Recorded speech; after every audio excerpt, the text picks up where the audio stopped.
بات دراصل یہ ہے کہ اسرائیل آپ سب کو معلوم ہے کہ ایک ناجائز ریاست ہے اور صہیونی دہشت گرد عالمی امن کے لیے بہت سنگین خطرہ ہیں، لیکن عالمی برادری اس کا احساس نہیں کر رہی ہے، جبکہ پوری دنیا جانتی ہے کہ فلسطین صرف فلسطینیوں کا ہے اور سرزمین فلسطین پر اسرائیل ایک ناجائز قابض ہے۔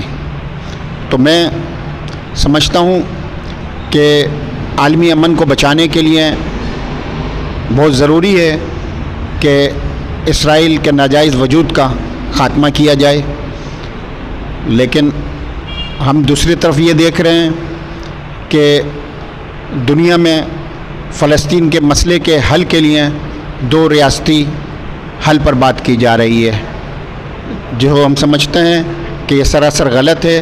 سرزمین فلسطین پر صرف فلسطینیوں کا حق ہے، اسرائیل کا وجود ناجائز وجود ہے۔ دو ریاستی حل ہم کبھی تسلیم نہیں کریں گے۔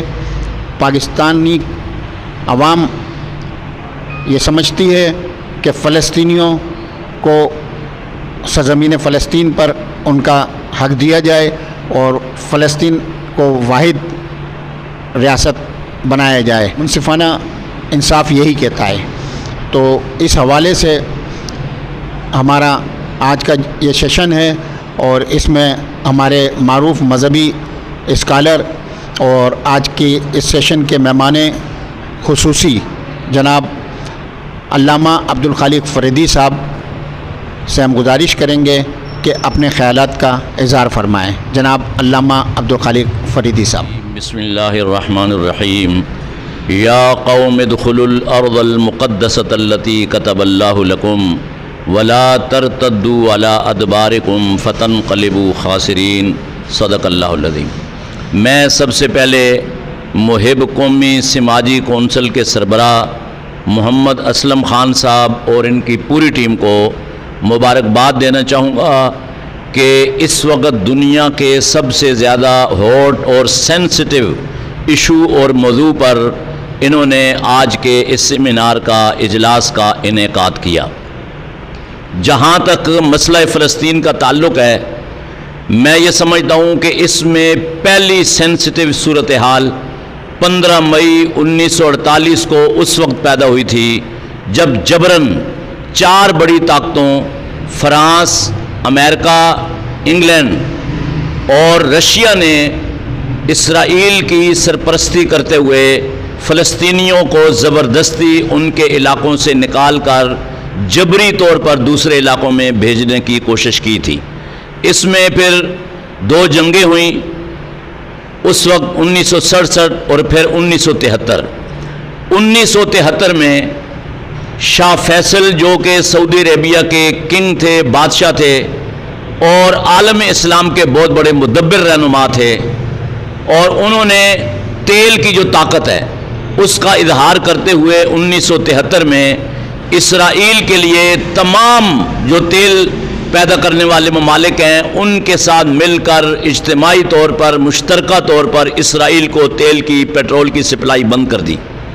نتیجہ یہ ہوا کہ اسرائیل جو ہے وہاں پیا جام ہو گیا اور صورتحال بہت زیادہ خراب ہو گئی، اور جو اس وقت امریکہ کے وزیر خارجہ تھے ہنری کسنجر، انہوں نے شاہ فیصل کو بڑی دھمکی دی۔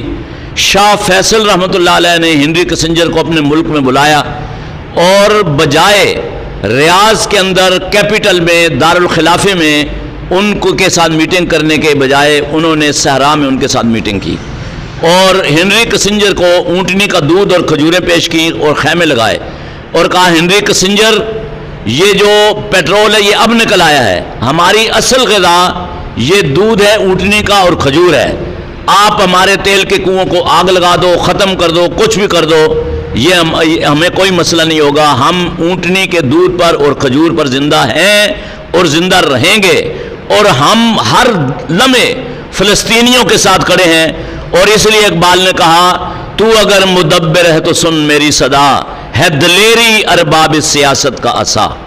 اس کے بعد یہ سلسلہ چلتا رہا، بہت تفصیلی بات چیت ہے، لیکن حالیہ یہ جو ہفتہ ہے اس میں 4 ڈیولپمنٹ بنیادی پیدا ہوئی ہیں.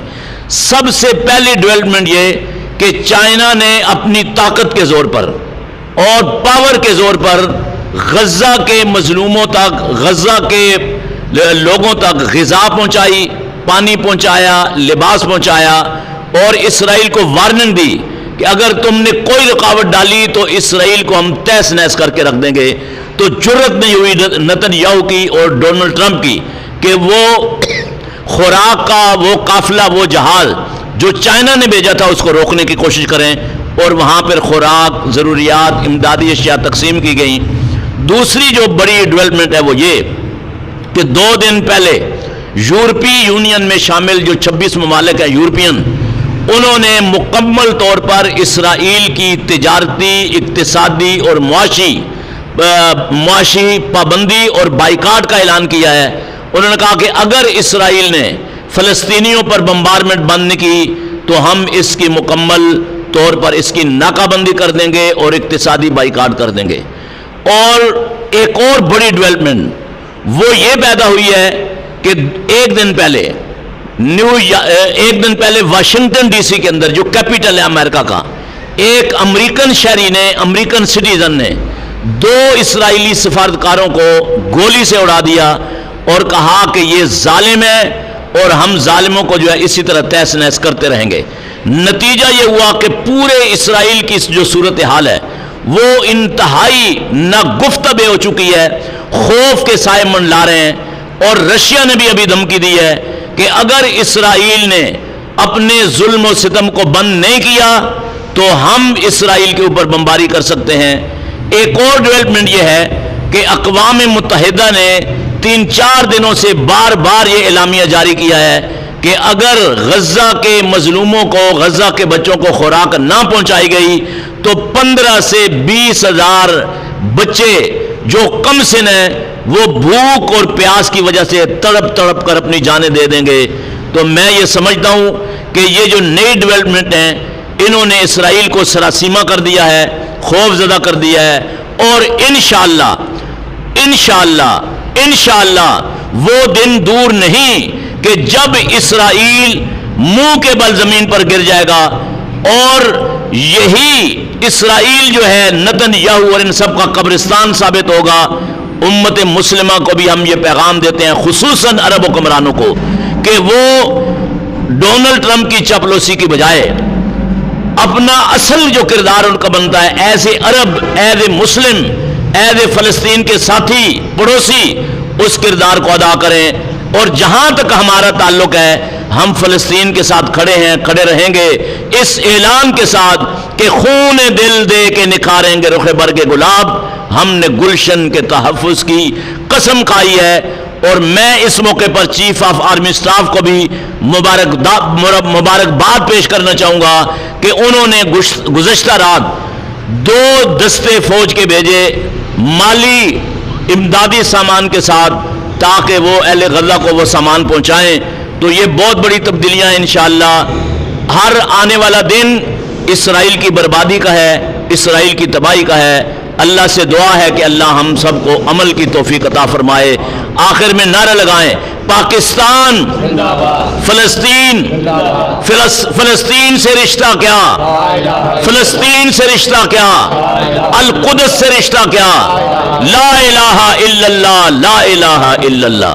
اسرائیل مرد آباد، مرد آباد، مرد آباد، صہیونی مرد آباد، صہیونی مرد آباد، صہیونی دہشت گرد، مرد آباد، صہیونی دہشت گرد. مرد آباد. بہت شکریہ.